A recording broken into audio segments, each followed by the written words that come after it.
SkyBoxx.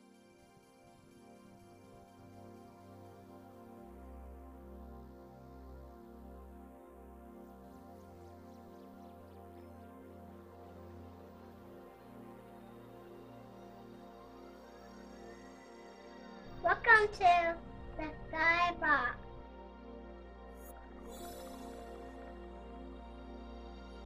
Over the mic. My guest and I will share our stories and experiences.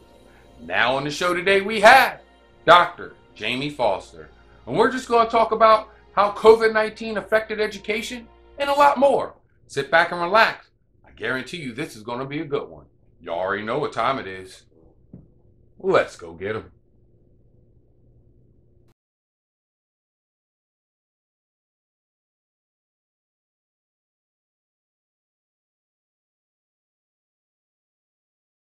You put your and who I am as a person. I grew up in a home. My mother told me literally 5 or 6. Your feet are for walking. I should never see your eyes looking down at your feet. Your eyes go straight because your head sits on your shoulders. Right. So you walk with your head held up, your shoulders back. So when you walk, you don't look down. So even now at 44, when I walk, I don't look down. My son is 7. When he walks, he don't look down because your feet is the only thing that's supposed to ever touch the ground. So that together is really what I would say for me. And it's funny because I don't even take it as confidence. Like, it's just legit. If I'm doing it, you're going to get the best because I'm going to give you the best day in, day out. Even when I don't have the best in my tank, I agree with that. I'm going to give you the best. I agree with that. And I think that's the way how I look at my work ethic. I might be on a sense of, oh my God, like, how am I going to get through this? But literally, as soon as that bell rings, it's like, you're going to have to give your best. Gotta do guess it. what? They're coming. They're coming. They're coming.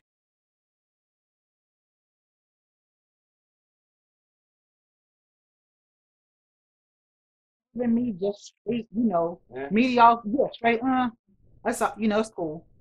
If I'm not giving you a smile, you're not giving me a smile. Yep. I remember when I first started teaching in Prince George's County, somebody asked me, like, well, why are you teaching outside of DC? Because instead of going someplace else that was more suburban. Right.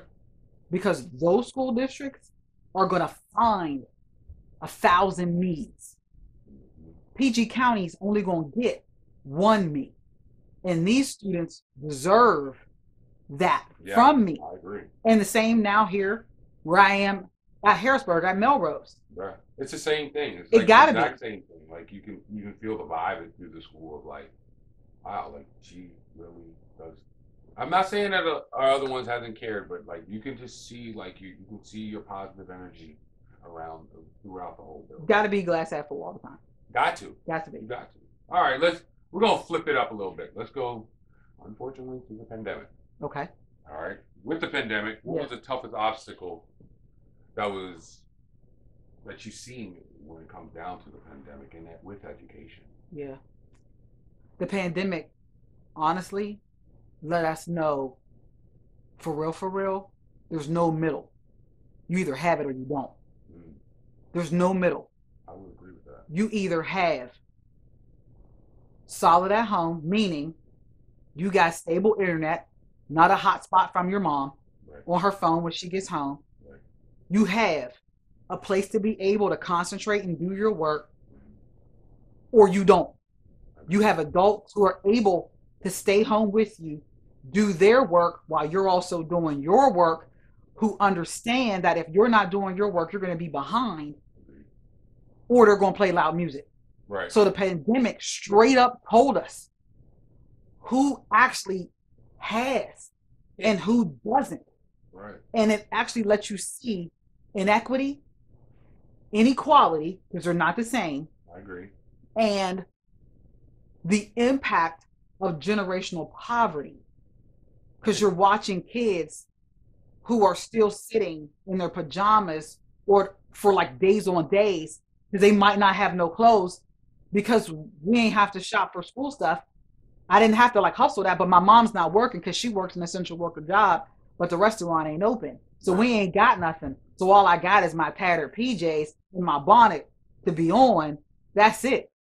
But Or my mom works like crazy. Well, I need to get my brothers and my sisters on. So I can't get to my work because I got to make sure that they're on their work. So a lot of it sounds like we really got a big opening to the other side of the door. Oh, gosh, yeah.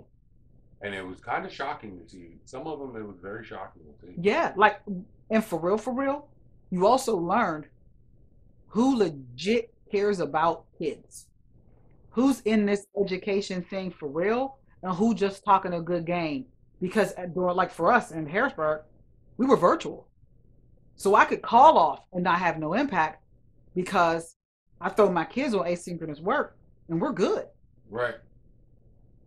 Right. So my poor habits of attendance showed themselves because my students are on asynchronous work 2 days out the week. I'm at the home. Yeah. All I have to do is I'm one click away and I could be watching Netflix. Right.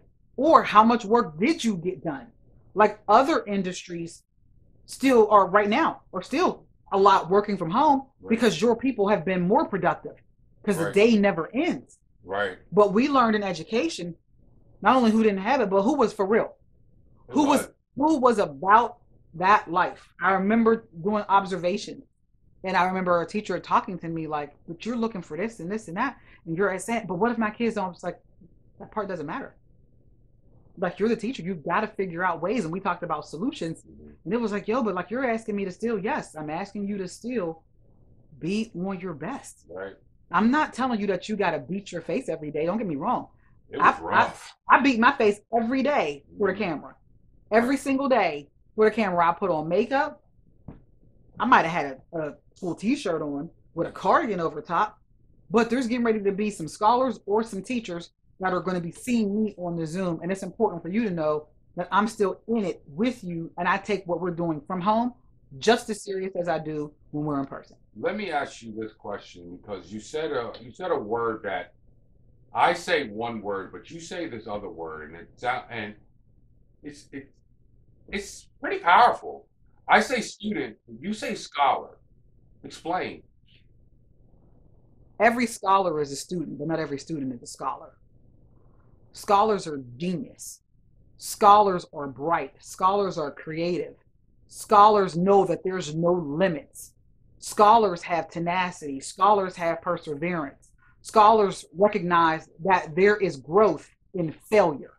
It's not absolute. We're now, oh my gosh, I failed. Sky's falling. Nope. Scholars go, dang, but what did I get from that? Oh, I got it. Let me do something else. And it was actually one of my colleagues, Portia Slaughter, who initially, when I first started working with her in 2013, who was calling kiddos scholars. And I'm like, oh, wow, that's funky. But it didn't dawn on me till literally becoming a principal now. Like, yo, if I don't call these kids who I oversee scholars, I don't know if anybody else has ever told them that they're bright. And I recognize that some of them are struggling with reading, struggling with writing, struggling with math. That makes you no less scholarly. Because it's the push, it's the drive that makes you a scholar. Agreed. It's not just the brain power that you have that we're just born with. You got to shape and mold it to get to scholar. I know that's right. Sit back and relax on that one. Woo! I like that. I like. What has been a big challenge what has been your biggest challenge as an educator? Wow.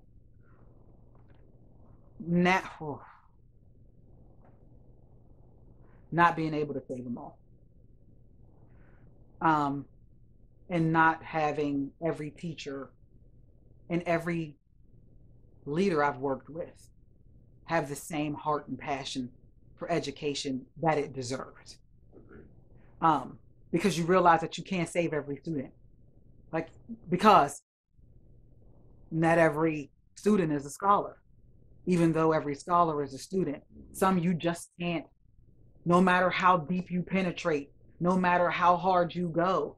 Sometimes that shell, that trauma, that disbelief, that apathy towards learning is so deep that it's, And I remember learning that lesson when I first started teaching back in 2001. I remember realizing I'm not always going to see the seed turn in and blossom to a flower. No, you're not. But I also say, like I always tell students, I'm not your friend, but I'm here to protect you. Absolutely.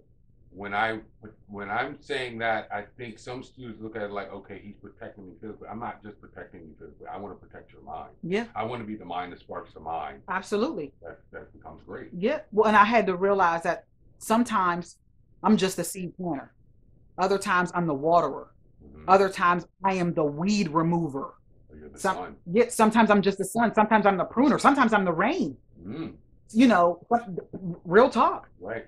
And it's like, oh, wow. And then I think my other biggest challenge is learning how to grin and bear it with my colleagues or other teachers who I'm working with. Is that a tough part for, as a principal, to put on that many hats? Because there are times where you're like, that won't work. That just can't work for me. But I have to see it for myself, for them to see it, that it does not work. Crazy. Like when you're raising your kids. When you're raising your son, there's some things that you're going to have to let him go on. He has to make mistakes. Like yes. Kids have to make mistakes. They have to. I have to let them get in trouble. Yeah, and sometimes I have to let you scrape your knee. Yeah. I got to let you bust your mouth. I got to let you, like, chip your tooth. Because there's a lesson in that. Right. But my job is when all that happens and once it settles to go, all right, so now where do we go? Right. Because if we don't, then it just becomes a blip. And it's like, oh. But then you keep making the same mistake over and over again. And as you get older, that mistake costs you more because you haven't learned the lesson in it. Right. And I think that's often what we see in urban ed. And a lot of times in rural too, but from my experience in urban ed. Absolutely. That kids don't get the chance. Like no one says to you, like, let me sit you down and let's talk about this. That's what happens in suburban. In suburban, when a kid jams up, does something, there is some adult there, whether parent, principal, athletic director, coach. Somebody is sitting with that scholar and going, all right, what you do? How'd this go? Right. How did this happen? And then next thing you know, it's like, got it. Now you still got a knucklehead because that's just going to be. Mm-hmm. But in urban ed, I'm so busy barking at you because I might not see you for your humanity that there's no lessons to be learned for you because you're already hopeless. You're already gone. So that can be like my real biggest challenge. And for myself at times to know that like perfection can't come. There are times where I'm going to have to fail, and I've failed. I've outright failed. But to be comfortable in the uncomfortableness of failing forward. Go to YouTube. Hit that like and subscribe button. It's only $3.99. $3.99? Are we only on YouTube? Nope. Are we on Google? Yep. How about Anchor? Yep. Are we on Spotify? Yep. How can they find us? Search the SkyBoxx.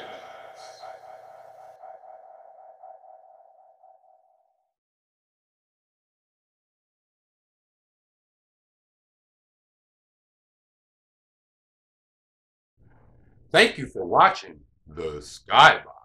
And also, hit that like and subscribe button. Remember, it's only $3.99. And click one of these 3 videos that relate to the SkyBoxx. And also, be good to yourself, y'all.